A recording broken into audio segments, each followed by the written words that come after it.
Hello guys. අද අපි කතා කරන්නේ prepositions පාඩම් මාලාවේ 4 වෙනි පාඩම. In front of කියලා කියන්නේ කිසියම් වස්තුවක් හෝ පුද්ගලයෙකු ඉදිරියෙන් යමක් තියෙන විට එය ප්‍රකාශ කිරීම සඳහා භාවිත කරන පදයක්. එහෙනම් අපි එක උදාහරණයක් අරන් බලමු. ගසක් ඉදිරියෙන් තියෙනවා නැත්නම් කිසිරියෙන් ඇත. මේක කොහොමද අපි ඉංග්‍රීසියෙන් කියන්නේ කියලා. අපි මේ වෙලාවේදී භාවිත කරනවා there කියන පදය. There is එක ගසක් නිසා there is a tree in front of අපි හිතමු මේක තාප්පයක් ඉදිරියෙන් තමයි තියෙන්නේ. එහෙනම් in front of a wall තාප්පයක් ඉදිරියෙන් අපි මෙතන තාප්පයක් කියලා හිතමු. හරි නැත්නම් මම ඉදිරියෙන් නම් මම in front of me මා ඉදිරියෙන් නම් in front of me කියන එක. ඒ වගේම තව උදාහරණයක් අපි ගත්තොත් කමල්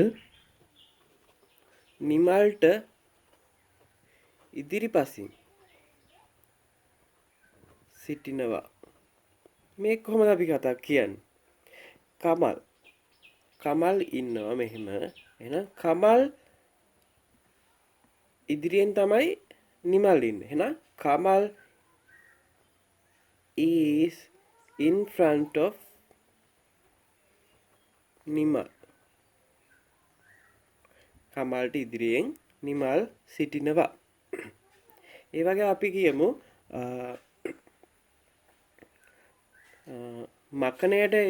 මකනය ඉදිරියෙන් පෑනක් තියෙනවා. මකනයට ඉස්සරහින් පෑනක් තියෙනවා. මකනයට ඉදිරිපසින් පෑනක් ඇත. මේක කොහොමද කියන්නේ? There is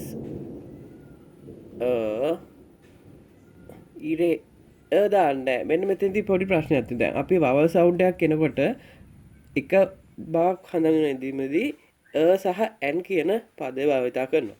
එහෙනම් erase කියන්නේ vowel sound එකකින් ආරම්භ වෙන vowel letter එකකින් සහ sound එකකින් ආරම්භ වෙන නිසා n කියන පදය දානවා. එහෙනම් there is an eraser in front of මොකක් ඉදිරියෙන්ද අපේ තියෙන්නේ පෑනක්. එහෙනම් pen. හරි නේද? එතකොට මෙන්න මේ විදිහට අපිට වාක්‍ය ඕනෑ තරම් සකස් කිරීමට මෙන්න මේ in front of ඉදිරියෙන් ඇති දේවල් විස්තර කිරීම සඳහා in front of කියන preposition පදය අපිට භාවිත කරන්න පුළුවන්. එහෙනම් අදට අපේ කෙටි වාක්‍ය අවසන්. See you in the next video.